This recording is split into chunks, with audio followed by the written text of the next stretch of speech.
औज़ुबिल्लाहिमिनश्शैतानिर्रजीम बिस्मिल्लाहिर्रहमानिर्रहीम। अस्सलाम वालेकुम नाज़रीन, मैं हूं आपका होस्ट इदरीस नाज और आप देख रहे हैं इदरीस नाज एक्सक्लूसिव। मोहतरम नाज़रीन, आज जो चीज़ें आपसे शेयर करने जा रहा हूं वो एक मुहिब्बे वतन पाकिस्तान की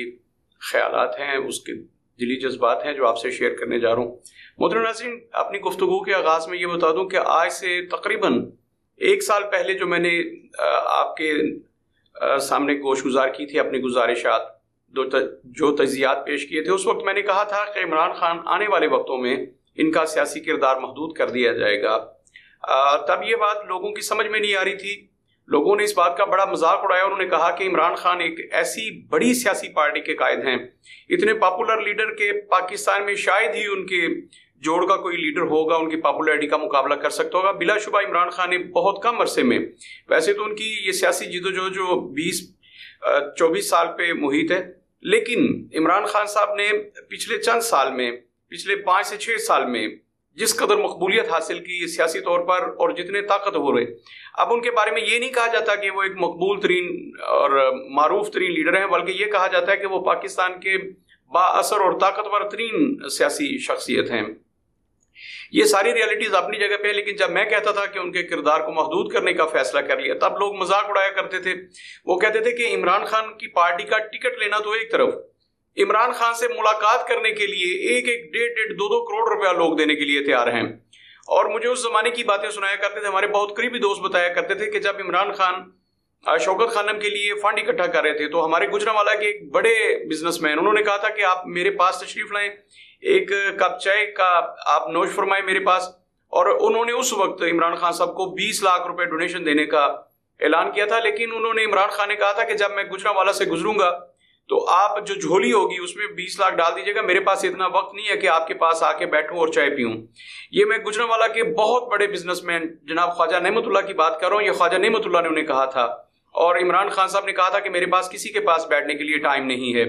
तो ये इमरान खान है जो आज से 25 साल पहले भी,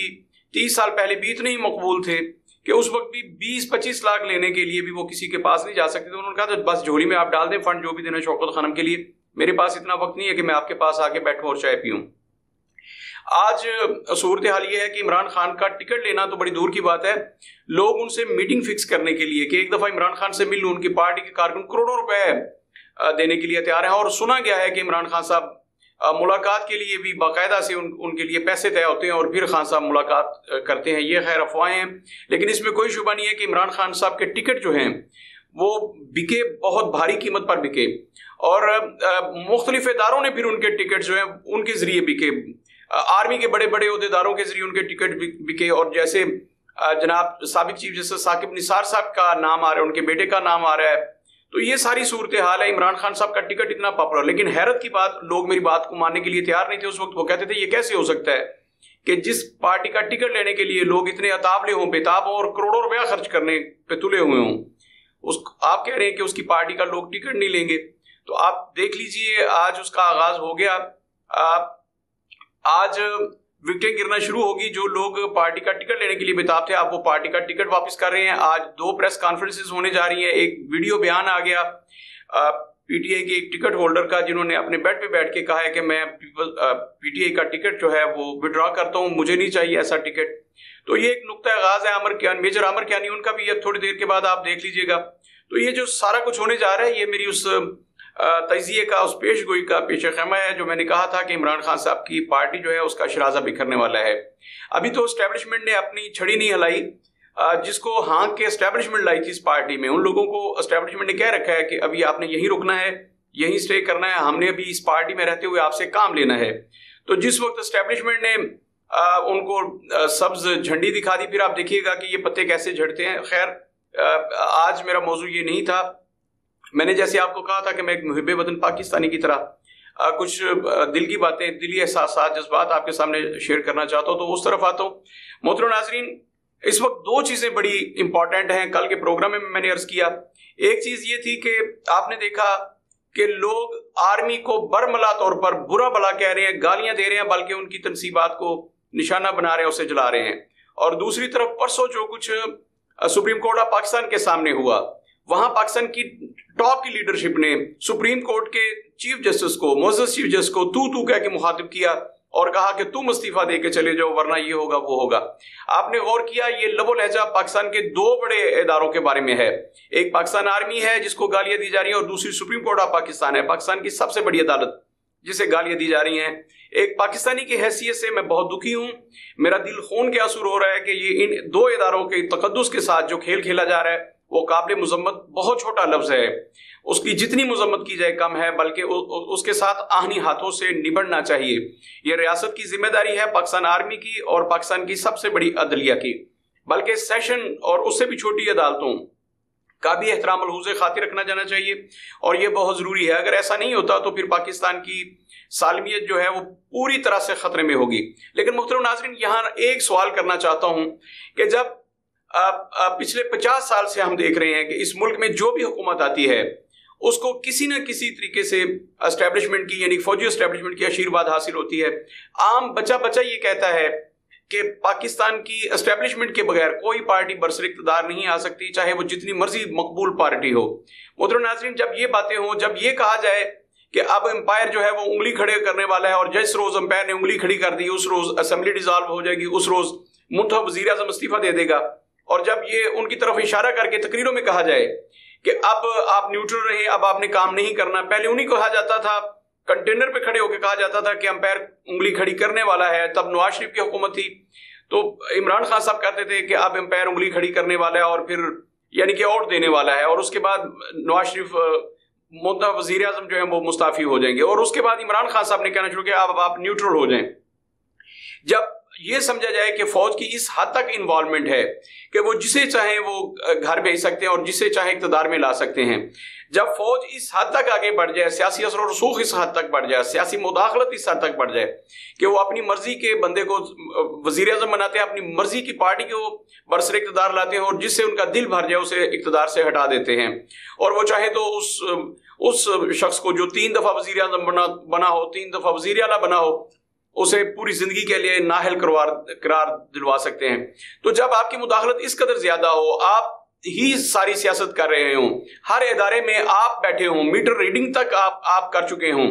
कि हम लोग ये सब कुछ करेंगे, जब आपका इतनी मुदाखलत हो, आप अपने दायरा कार से बहुत आगे बढ़कर यानी कि पूरा मुल्क चलाने की कोशिश कर रहे हो, तो फिर मेरे ख्याल में अगर आपको गालियां पड़ती हैं तो उन्हें भी खंदा पेशानी के साथ लेना चाहिए, क्योंकि आप हुकूमतें बनाते और गिराते हैं। आप इस हद तक पाकिस्तानी सियासत में इन्वॉल्व हो चुके हैं, आपका काम सरहदों की हिफाजत करना था, लेकिन आप सियासत में आ गए और जब आपने ISI के ज़ेर एहतमाम एक पॉलिटिकल विंग बना लिया और आप पाकिस्तान की सियासत में पूरी तरह से इन्वॉल्व हो गए, अंपायर की उंगली खड़े होने का और अंपायर को न्यूट्रल कहने के जब बातें हो रही हों, जलसों में हो रही हों, आपसे मीटिंग हो रही हो, और जब जर्नल्स के नाम बराह रास्त आ रहे हो कि फलां फलां के साथ है, फलां फलां के साथ है, जनरल फैज हमीद से फलां की मुलाकात हुई, जनरल बाजवा साहब ने मुझे कहा असम्बलियां डिसॉल्व कर दो, फलां ने मुझे ये कहा कि नहीं अभी आप रुको, फलां ने ये कहा, जर्नलों के नाम है। जब ये कहा जाए कि जनरल फैसल ने मेरे कत्ल का मंसूबा बनाया और वो चाहता है कि मुझे मंजर से गायब, जब ऐसे नाम ले लेके बातें की जा रही हों, तो फिर क्या जब आप इस हद तक इन्वॉल्व होते हैं तो क्या उसके बाद फिर आप ये समझते हैं कि आप पर्दे के पीछे रहें, कोई आपका नाम भी ना ले और आप जो चाहे करते रहें, जैसे चाहे हुकूमतें बनाएं, जैसे चाहे गिराएं? अगर आपने इस हद तक इन्वॉल्वमेंट की है तो फिर आप जो कुछ भी रद्द अमल आ रहा है उसको भी आप झेलें, खंदा पेशानी से झेलें। दूसरी तरफ अदलिया, मैंने बार बार कहा कि अदलिया ने इंसाफ पर मबनी फैसले देने थे, लेकिन अदलिया ने भी अपने मनपसंद बंदे चुन लिए और कानून और आइन से हटकर उनको रिलीफ देने का फैसला कर लिया। हालिया जो वाकयात हैं वो किसी से ढकी छुपी बात नहीं, अब जजेस के नाम लेकर बताया जा सकता है कि कौन सा जज उसके हाँ, अगर PTI का केस लगेगा तो उसका फैसला क्या आने वाला है, अगर मुस्लिम लीग नून का केस लगेगा तो क्या फैसला आने वाला है। अब तो जजेस के बारे में बच्चे बच्चे को पता है। जब आपकी पॉलिटिकल वाबस्तगी, आपकी सियासी वाबस्तगी इस हद तक हो और आप कहें कि अब हमने ही यूनियन काउंसिल तक का निजाम हमने चलाना है, हमारे इशारों पर चलेगा, हम चाहेंगे तो वजीर आला पंजाब हलफ लेगा, हम चाहेंगे तो नहीं लेगा, पार्लियामान को बेबस कर दिया जाए, पार्लियामान अपने फैसले न कर पाए, हर फैसला अगर अदालतों ने करना हो, इस हद तक इन्वॉल्वमेंट हो जाए। क्या अदलिया ने यह नहीं सीखा था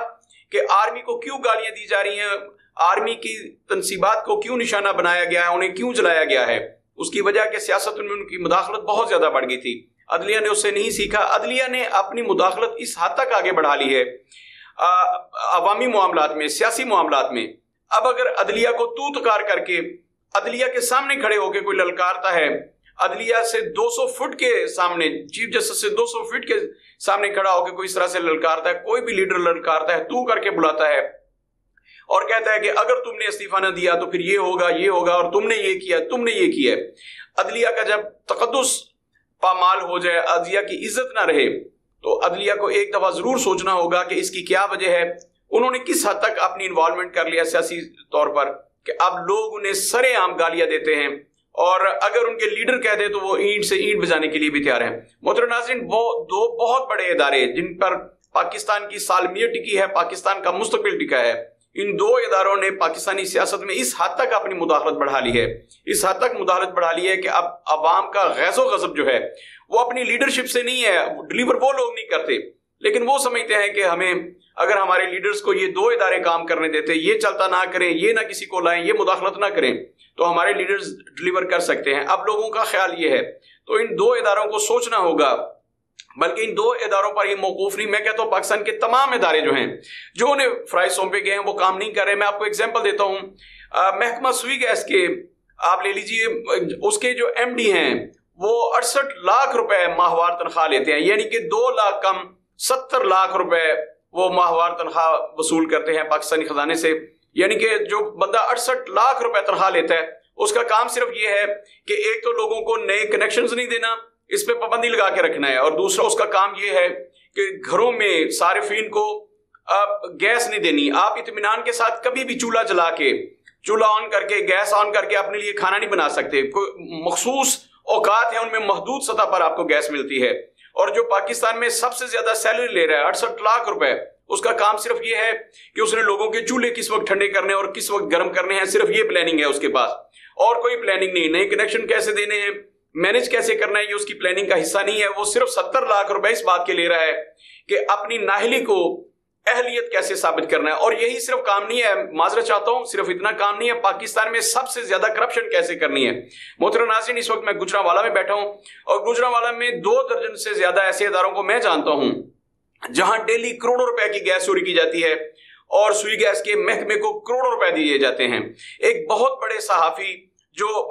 बड़े नामवर अदाकार भी हैं,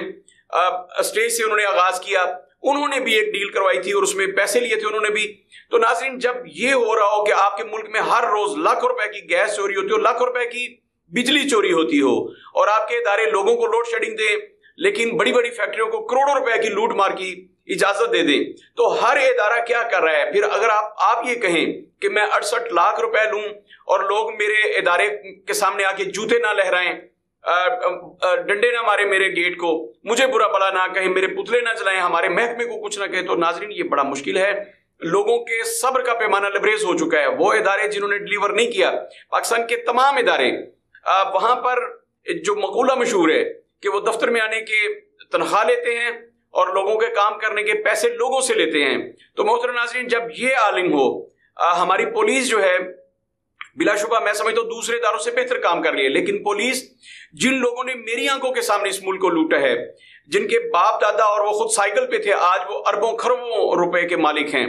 उन लोगों के गार्ड बन के उनकी गाड़ियों के साथ भागेंगे, उनके गेट्स पर ड्यूटी देंगे, तो मोहतरम नाज़रीन फिर पुलिस का कैसे वकार बढ़ सकता है? जब चोरों को वो प्रोटेक्शन देंगे, डाकुओं लुटेरों को प्रोटेक्शन देंगे, उनको तहफ़्फ़ुज़ फराहम करेंगे, उनको प्रोटोकॉल फराहम करेंगे, तो फिर कैसे इज्जत रह सकती है? मैं समझता हूं कि पाकिस्तान के तमाम इदारे अगर वो चाहते हैं कि अवामी गज़ो गज़ब से बचे, अवाम उनकी दिल से एहतराम करे, तो फिर इदारों को जिस बात की वो तनख्वाह लेते हैं वही काम करना होगा, उससे हट के काम ना करें। पुलिस अगर अवाम के जानो माल के तहफ़्फ़ुज़ की तनख्वाह लेती है तो उन्हें अवाम के जानो माल का तहफ़्फ़ुज़ ही करना होगा। इन वडेरों, इन लुटेरों के इक़्तिदार को तूल देने के लिए या इनकी राहें हमवार करने के लिए फ़राइज़ अंजाम देने से इनकार करना होगा। अगर वो हकीकी मानों में अवाम के तर्जुमान बन जाते हैं तो फिर उनकी रिस्पेक्ट होगी। इसी तरह मैंने 2-3 महकमों जिनके नाम लिए हैं, अगर MD सुई गैस लोगों को इन चोरों से गैस लेके जो हर रोज करोड़ों रुपए नहीं अरबों खरबों रुपए की गैस चोरी करते हैं, एक दिन की बात कर रहा हूं, गुजरांवाला में ऐसे ऐसे इदारे मौजूद हैं,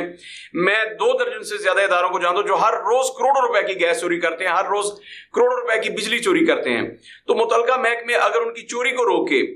यही गैस और यही बिजली लोगों को दें, तो मेरा ख्याल है कि इनको गालियां नहीं पड़ेंगी, फिर इदारों का एहतराम होगा। इसी तरह 2 बड़े इदारे जिनसे मैंने गुफ्तगू का आगाज किया, पाकिस्तान आर्मी है और अदलिया है, अगर ये लोग अपनी अपनी हदूद में रह के काम करें, आर्मी सिर्फ सरहदों की हिफाजत करे, हमारे नजरियाती और जोग्राफियाई सरहदों की हिफाजत करे, सियासत से खुद को निकाले और सियासत में उसका कोई किरदार ना हो, तो मैं समझता हूं कि फिर फौज का एहतराम होगा। लोग उसी तरह जैसे हमारे बचपन में फौजी जी सलाम अलैकुम करके सल्यूट किया करते थे, इनकी गाड़ी गुजरती थी, हम सड़कों पे खड़े हो जाते थे, हाथ बांध के खड़े हो जाते थे। अगर पाकिस्तान आर्मी ने वही एहतराम दोबारा हासिल करना है तो उसे वापस जंग के मैदान में जाना होगा, उसी जगह पे जाना होगा, बॉर्डर्स पे जाना होगा और सियासत से खुद को हर तरह से दूर रखना होगा। अदलिया अगर एहतराम चाहती है, अगर अदलिया चाहती है कि आइंदा सुप्रीम कोर्ट ऑफ पाकिस्तान के सामने कोई एहतजाजी तकारीर ना हो, तो फिर अदलिया को भी आइन और कानून के दायरे में रहते हुए फैसले देना होंगे, अवाम की मुफाद में फैसले देना होंगे, अपनी मर्जी का बंदा सामने लाने के लिए फैसले नहीं देने होंगे, अपनी मर्जी के बंदे को लाने के लिए दूसरे को नाअहल करार नहीं देना होगा और अपने चहीते को हर तरह की सहूलियात देने से इनकार करना होगा। जब आप आइन और कानून के मुताबिक फैसले करेंगे तो यकीनी तौर पर मुल्क भी मजबूत होगा और पाकिस्तान के अवाम भी आपसे खुश होंगे। मैं समझता हूं कि ये एक मुहिब वतन पाकिस्तानी की गुफ्तगू है। हर मुहिब वतन पाकिस्तानी को इस पर सोचना जरूर चाहिए, अमल करना तो बहुत दूर की बात है। अपना बहुत सारा ख्याल रखिएगा। अल्लाह हाफिज।